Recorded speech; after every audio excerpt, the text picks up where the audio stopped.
राधे राधे, जय श्री कृष्णा। 12 अक्टूबर 1983 दक्षिण प्रशांत महासागर का सूर्योदय 2 बजे का टाइम हो रहा था। आसमान में ब्लू कलर के बादल तैर रहे थे और नीले पानी पे सूरज की किरणें ऐसी दिख रही थी जैसे कोई सपना चमकता हुआ हो। एक छोटी सी नाव हजाना समुद्र के गहराइयों को चीरते हुए आगे बढ़ रही थी। इस नाव पर थी 23 साल की लड़की टेमी ओल्डन एसेक क्राफ्ट। यह लड़की नाव की दीवानी थी, एक ऐसी लड़की जिसे समुद्र को सिर्फ पानी नहीं बल्कि अपनी जिंदगी समझती थी। वो अपनी मंगेतर के साथ ताहिती से सैन डिएगो की यात्रा पे निकली थी। कुल दूरी थी लगभग 4000 किलोमीटर। उनके लिए था एक रोमांचक सफर ये, लेकिन समंदर ने उनके लिए कुछ और ही सोच रखा था। यात्रा के शुरुआती के कुछ दिन बहुत शांत थे। समंदर बहुत खूबसूरत दिख रहा था, हवा चल रही थी, लहरें कोमल। उस दिन तमिन ने अपनी डायरी पे लिखा था कि समंदर बहुत खूबसूरत है, जैसे कि ये मेरे दिल के दिलदार के साथ बह रहा हो। लेकिन 11 अक्टूबर के रात से ही हवाओं का रुख बदल गया। रेडियो पे चेतावनी आई, तूफान रेमंड आपके निकट आ रहा है। समंदर अब शांत नहीं था, लहरें अब नाच नहीं रही थी, वह अब दहाड़ रही थी। हवा की आवाजें अब संगीत नहीं, एक सिद्धांत गरज रही थी। 12 अक्टूबर की रात तो 9 बज रहे थे और तारे अचानक काले हो गए। बिजलियां समुद्र के ऊपर घूम रही थी, लहरें 40 फुट ऊपर उठते हुए और नाव को जैसे खिलौने की तरह उछाल रहे थे। स्ट्रोम ने उसके नाव पे ऐसा हमला किया जैसे कि प्रकृति खुद अपने शिकार के तलाश में निकली हो। समुद्र का हर वार मौत की बौछार लाती थी और फिर एक विशाल लहर ने हजाना को निगल लिया।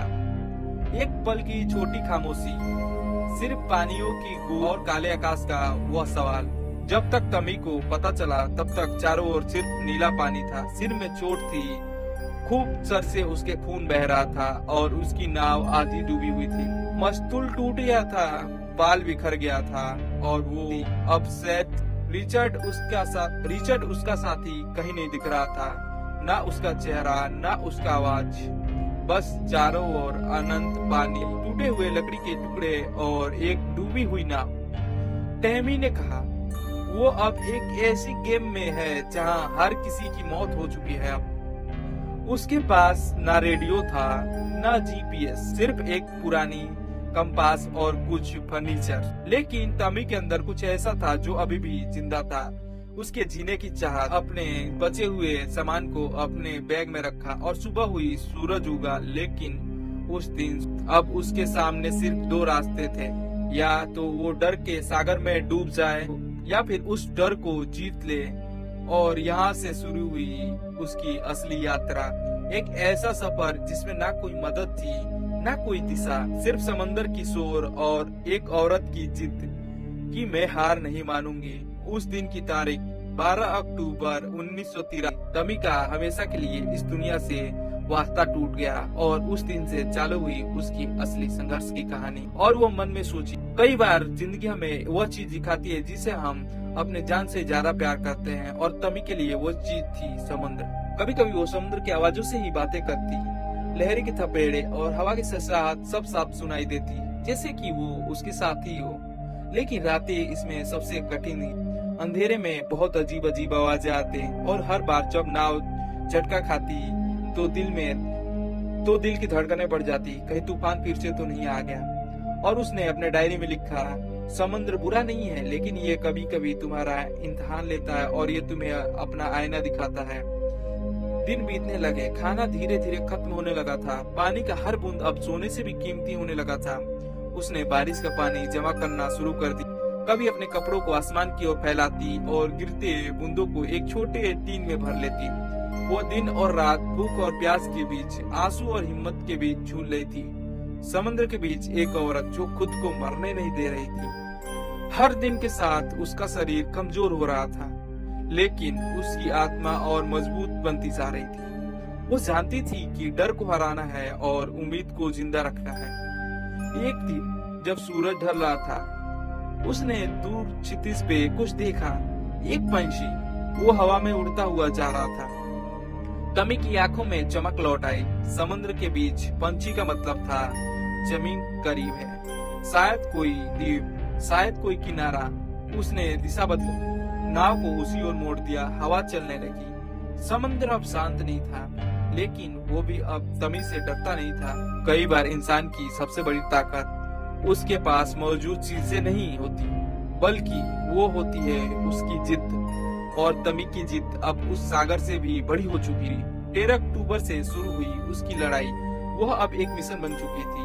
हर लहर एक सवाल थी उसके लिए, और हर दिन एक जवाब। वो खुद से कहती थी, अगर समुद्र मुझे रोक नहीं सकता तो कोई मुझे हरा नहीं सकता। धीरे धीरे वो टूटे जहाज के साथ दिशा पकड़ चुकी थी। वो जानती थी ये सफर अब आसान नहीं होने वाला, लेकिन अगर मौत सामने आ गई तो वो उससे आंख मिलाकर कहेगी, मैं अभी नहीं रुकूंगी। तरह एक नाव जो तूफान में मिट जानी थी, वो अभी भी तैर रही थी, और उस पे बैठी एक लड़की जिसे दुनिया ने भुला दिया था, और वो लड़की खुद अब अपनी दुनिया बनाने निकल चुकी थी। उस दिन से समुद्र अब सिर्फ एक जगह नहीं था, वो उसका दुश्मन भी था और उसका शिक्षक भी। 14 अक्टूबर 1983। अब तूफान को गुजरे 2 दिन हो चुके थे। समुद्र का रंग अब नीला नहीं था, अब वो भूरा और ठंडा दिखता था, जैसे उसने अपने भीतर की सारी दया खो दी हो। तमी उलझन अब एक ऐसे सफर पे थी जहाँ हर उलझन एक जंग थी। नाव खजाना किसी टूटी याद की तरह डोल रही थी। लकड़ियों में दरारें थी, पाल टुकड़ों में बटे थे, और चारों तरफ सिर्फ पानी। दुनिया के किसी नक्शे पे अब वो कहाँ थी, उसे वो खुद नहीं पता था। उसके पास बस एक कंपास, एक टूटी घड़ी और थोड़ा सा खाना बच गया। वो समझ चुकी थी कि अब जिंदा रहना कोई भाग्य का खेल नहीं, बल्कि एक निर्णय का नतीजा होगा। सुबह से लेकर शाम तक वो काम करती रहती, कभी पानी निकालती, कभी टूटी रस्सियां ठीक करती, कभी सूरज की दिशा देख को अपनी नाव को आगे बढ़ाने की कोशिश कर। लेकिन धीरे धीरे वो जिस चीज से सबसे ज्यादा डरती थी वो सामने आ रही थी। अब भूख और प्यास, समुद्र के बीच में वो सबसे बड़ी सबक को सीख रही थी। यहाँ चारों तरफ पानी है, लेकिन एक बूंद भी यहाँ पीने लायक नहीं है।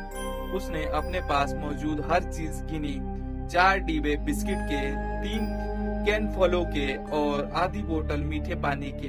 यही उसका राशन था पूरे समुद्र के बीच। उसने फैसला किया, अब वो हर दिन कुछ ही चम्मच खाना खाएगी, हर घुट पानी को ऐसे बचाएगी जैसे वो जिंदगी का आखिरी हिस्सा हो। दिन बीतते गए, हर सुबह सूरज उसके चेहरे पे गिरता और हर रात समुद्र की ठंडी हवा उसे ठंडे कर देती। लेकिन उसकी आंखों में एक अजीब चमक थी, वो डर के बाहर निकल चुकी थी। अब कभी कभी वो आसमान की ओर देखती और सोचती, बेशक शायद कहीं ऊपर से मुझे देख रहा होगा। और खुद से कहती, अगर वो चाहता था कि मैं जिंदा रहूं तो मैं हार नहीं मानूंगी। वो अपने मन को मजबूत रखती है, लेकिन शरीर दिन ब दिन कमजोर होता जा रहा था। हाथों में छाले पड़ गए थे, पैर नमक के कारण जल चुके थे, और सिर की चोट और गहरी होती जा रही थी। अब फिर भी वो डटी रही। तीसरे हफ्ते तक उसका खाना लगभग खत्म हो चुका था। पानी की बोतल में बस कुछ बूंदे बचे। बारिश के पानी को इकट्ठा करने के लिए आकाश की ओर हाथ फैलाकर खड़ी हो जाती और कपड़े को फैला देती। हर बूंद जब उसके होठों पे गिरती तो मुस्कुराती। कभी वो कपड़े को निचोड़ के वो बोतल में डालती पानी को। रातें अब लंबी होने लगी थी। अंधेरे में सिर्फ लहरों की आवाजें थी। कभी ऐसा लगता है कि नाव पलट जाएगी, तो कभी लगता कि अब सुबह नहीं होगी। लेकिन हर सुबह सूरज उगता और तमी फिर से उठ जाती।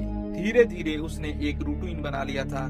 सुबह सूरज के साथ दिशा तय करना, दोपहर में नाव को संतुलित रखना, और शाम को अपनी डायरी में कुछ शब्द लिखना, आज भी मैं जिंदा हूँ। उस डायरी के पन्ने अब नमक से गीले हो चुके थे, पर हर शब्द एक ताकत बन चुका था। 21 अक्टूबर की सुबह वो समुद्र के बीचों बीच दूर क्षितिज पे कुछ चमका। वह एक जहाज था, बहुत दूर, लेकिन दिख रहा था। उसका दिल तेज धड़कने लगा। वो अपने कपड़े लहराने लगी, चिल्लाने लगी, संकेत देने की कोशिश करने लगी, सिग्नल देने की कोशिश कर रही थी, लेकिन जहाज बहुत दूर था, वो देख ही नहीं पाया। वो बैठ गई और उसके आंखों से आंसू बह निकले। इतने दिनों की उम्मीद एक ही पल में टूट गई थी, लेकिन अगले ही पल वो उठी और अपने आंसू पोंछे और कहा, नहीं, एक जहाज अगर यहाँ से गुजरा है तो दूसरा भी आएगा, और तब तक मैं हार नहीं मानूंगी। समुद्र के बीच उस अकेली औरत ने एक ऐसी बात सीख ली थी जो शायद हम सब भूल जाते हैं, उम्मीद मरती नहीं, बस कभी कभी उसे पुकारना पड़ता है। हर दिन वो अपने आप को याद दिलाती कि वो अब सिर्फ जी नहीं रही बल्कि एक कहानी लिख रही है संघर्ष। ये कहानी कभी दुनिया सुनेगी या नहीं, लेकिन वो जानती थी कि वो हारी तो ये कहानी यही खत्म हो जाएगी, और यही सोच उसकी सबसे बड़ी ताकत। समय जैसे अब कुछ था ही नहीं, दिन और रात का अंतर बस एक नाम बन के रह गया था। घड़ी जो कभी दिशा बताती थी अब उसकी वो साथ छोड़ दी थी। तमी के चेहरे पे समुद्र का नमक और धूप की धारी और भी गहरी होती जा रही थी। हाथों की उंगलियां पतली सी हो गई थी और हर चाल अब सोच समझ के उठानी पड़ती थी उसे। समुद्र ने उसे कई बार परखा था और हर बार उसने खुद को प्रूफ किया था, पर अब जैसे जैसे दिन बढ़े मुश्किलें गहरी होती चली गई। खाना खत्म हो गया था, पानी की घूंट अब कम होते गए थे और शरीर में छिपे हुए जो दर्द थे वो ऊपर आ गए थे। उसकी आंखों के नीचे काली परतें जमा हो गई थी, जैसे किसी ने आंखों की चमक को ही छीन लिया हो। रात -40 के पास चली जाती थी और उसकी हिम्मत एक ऐसे मोड़ पे पहुंच गई थी जहां कोई वापस नहीं आ पाता।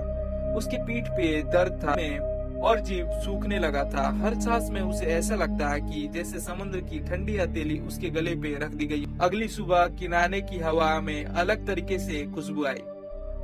वो खुशबू थी मिट्टी जैसी, कुछ हरा भरा और कुछ ऐसी मिट्टी की सुगंध। वो सुबह उठी तो देखी सामने जमीन है और पता नहीं कैसे उसकी नाव जमीन की ओर आ गई थी। वो सोची कि शायद ये मेरे गंडा का कमाल है और वो रातों रात किनारे पे पहुंच आई थी। ये कहानी हमें बताती है कि अगर कोई व्यक्ति लगातार हार ना माने, छोटी सी उम्मीद पे भी अपना पूरा बल लगा दे तो उसकी जीत अवश्य होती है। अब आप क्या सोचते हैं इसके बारे में नीचे कमेंट बॉक्स में जरूर कमेंट करें। तब तक के लिए राधे राधे, जय श्री कृष्णा।